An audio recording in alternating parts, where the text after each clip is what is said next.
Police स्टेशनमध्येच Bhajap नेत्याकडून महिलेला मारहाण।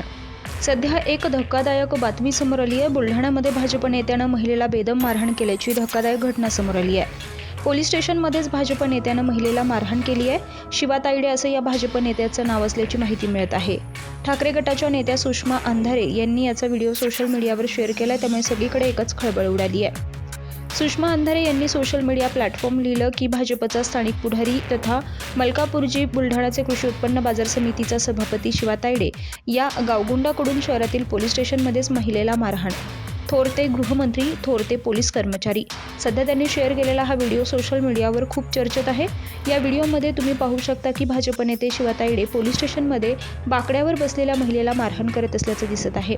या महिलेच्या डोक्यावर मारताना आणि तिला खेचताना व्हिडिओमध्ये दिसत आहे। यामध्ये पोलिसांनी मध्यस्थी केली, मात्र तरी देखील शिवा तायडे त्या महिलेला मारहाण करतच राहिले असं या व्हिडिओमधून दिसत आहे।